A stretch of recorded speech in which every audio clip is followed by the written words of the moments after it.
Welcome everyone to Solomon's Crown. So today, guys, we're going to get straight into it. So after 3 years of the incident concerning Jussie Smollett, a very up and coming actor, well, not necessarily up and coming, but he's an established actor. For those of you who've watched Empire, you know who I'm talking about. So this incident that happened 3 years ago, from what I can remember, he alleged that a group of white supremacists attacked him, then put a noose around his neck in Detroit in the middle of winter while he was going to go get a Subway sandwich. And long story short, he was met with the police with the noose still on his neck. And it kind of looked suspicious because the police came to him and said, "Do you want to take that off?" And he's like, oh, yeah, I have this noose. I just wanted to show you guys. But when the truth came to light, apparently he hired these African men. They weren't even white. They were African men, African brothers, paid them, I think, $3,500 each to attack him and to stage this alleged racist attack on him. So the whole contention is charging him with, like, I don't know if it's a felony or misdemeanor. I gotta look at that, but they're pretty much charging him with, like, making the story up. And pretty much what we're going to talk about is the implications on actual, people who are suffering from racist or homophobic attacks on their person because of who they are or their sexual orientation, and how people with privilege, when they do stuff like that, how can it actually affect potential victims or actual victims of crimes, of hate crimes such as these. What's your thoughts on this, Will?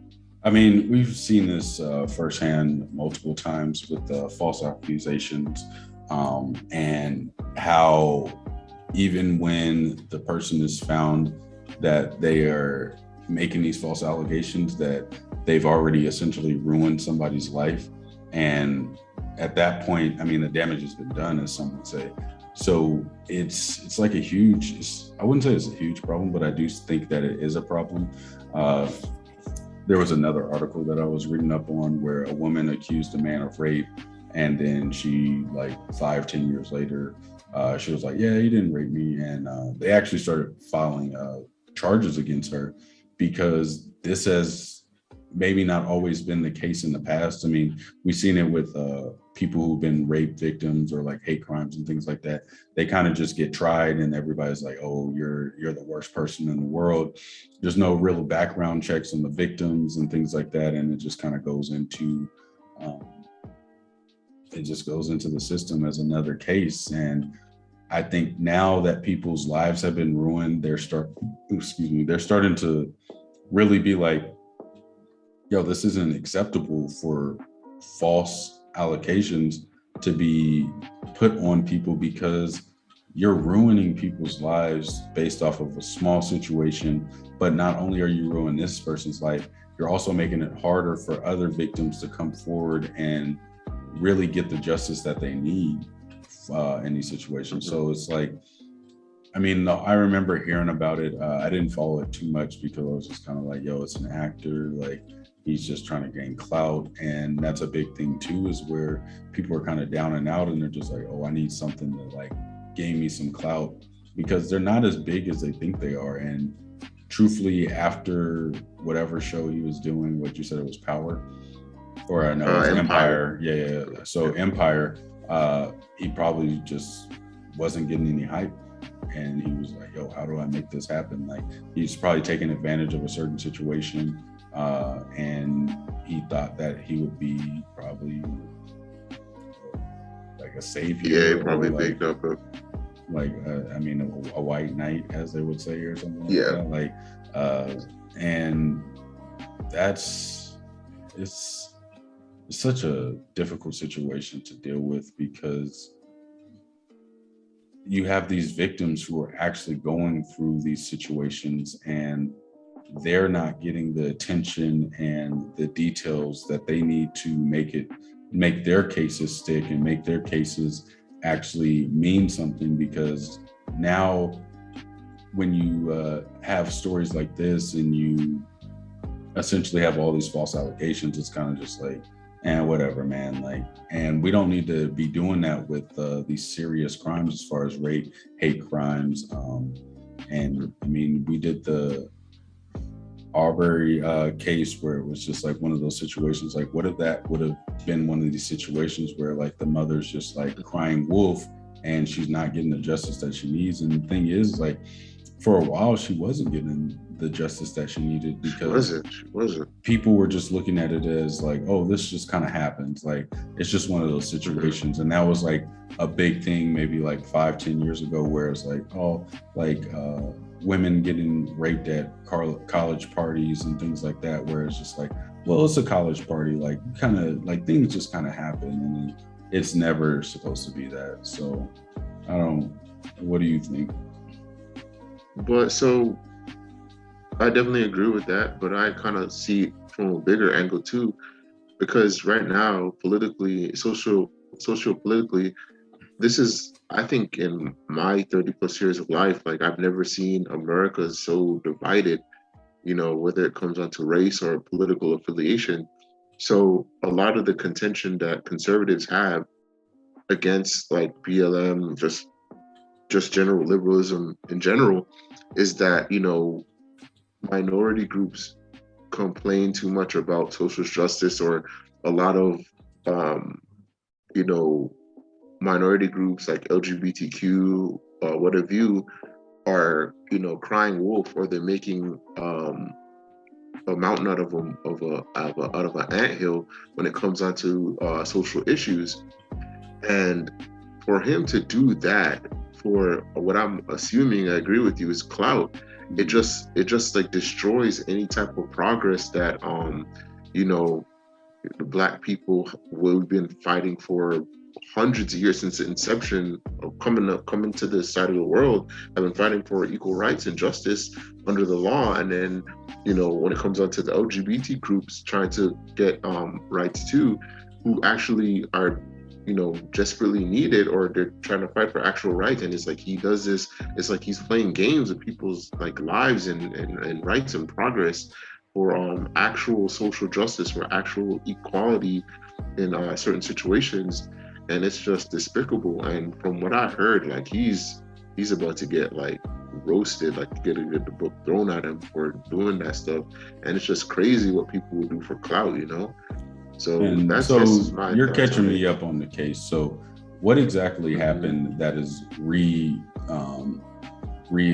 like bringing this situation back up? Like, is he being tried for the false allegations that he? So I'm gonna be honest with you. I have to re-look at the case in detail, but I Mhm. believe I think 3 years ago, where it first started, I think he either got off or was kind of like put on a pause. And I believe like the prosecution must have found new evidence or whatnot, or found a hole in his story. Because I mean, there's an obvious hole in his story, because I think at this point the African dudes who were accomplices to this plan, they're spilling the beans, because Mr. Smollett threw them under the bus, and they're pretty much just they're pretty much just a witch hunt now for Yeah. what he did. So it's just one of those things where it's really despicable, because now it's kind of one of those things where it's like, oh, well, a lot of hardcore conservatives can be like, oh, you see what they're talking about, they're just like virtue signaling, they're just lying or whatever, where that might be the case for him, but like That's there's not the case actual for real everybody. issue for everybody else, because there's real actual issues with we've seen it, black people getting killed on the streets. We've seen like a lot of LGBT people getting killed on the streets for stuff like that. So it's not sweet out here, and And I think he's making light of the situation. yeah, and that's the thing that we can go into essentially, is just like there's always going to be repercussions for your actions. Like, he did this for whatever motives that he had, and in today's society, you can't really escape false allegations. Like, it's not something that you can just be like, oh, I was just joking, because a lot of people are taking this serious, especially the people who are dealing with it. And people are going to They seek were. justice. Like, they don't, I mean, he could get off with everything, but he's probably going to be terrorized for vast majority of his life until like it just kind of passes over. But that's the thing, is like social media, like he can't do anything. He's discredited himself in general. So now he can't be trusted. He can't, his word means nothing. So even if he was to do something good in the near future, it's just kind of like, okay, well, who cares? Like he kind of dug a grave, and now he's got to like live with it. Like, so. But So I think that we crazy, should definitely reattack this situation once we get more information, and we'll follow this closely, and then we'll see what happens and what unfolds with it, and then potentially get somebody on, or even talk more about like, okay, what were the ramifications of what he did, and how did it have a trickling effect? I mean, because it's not always negative. I mean, with that being said, I mean, he made false allegations, and then it essentially leads into more people being like, okay, I'm tired of these false allegations. We need to set a standard for people who make false allegations. So in everything that happens in life, whether it be good or bad, you have to essentially sometimes use the bad to get to the good. And just like the Arbery case, like we saw where the laws were changed after this tragic incident happened, but it will help with the future of these laws and the future of these things not just happening. And I think that this is the society that we're living in right now, where a lot of things are probably going to go bad before they get good, but these things need to happen in order for good to happen. And it sucks that a lot of people are going to sacrifice a lot to make these things happen, but it's one of those things that just, it's a part of life, man. Like, it's a big part of life. Like somebody has to be the scapegoat, because that's just how it is sometimes. Like somebody has to make the ultimate sacrifice at times for the greater good. So that's all we got right now for this. We'll be following this closely. We just wanted to get a little bit of our views out there. Truthfully, I was just told about this morning, so I'm not going to give my full on views on it. I mean, roughly, just based off of like the story that I heard, I'll give that, but don't quote us on this. Don't take this as like the end all be all. Yeah.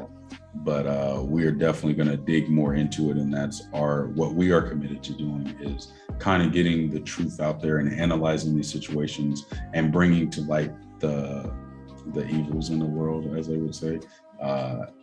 And trying to see if we can find people who are also trying to work towards the same goals. So I think that there's a lot of change that needs to be made in the world in general and America in general. And without people talking about it, actively trying to make these things known, then there won't be any progress. So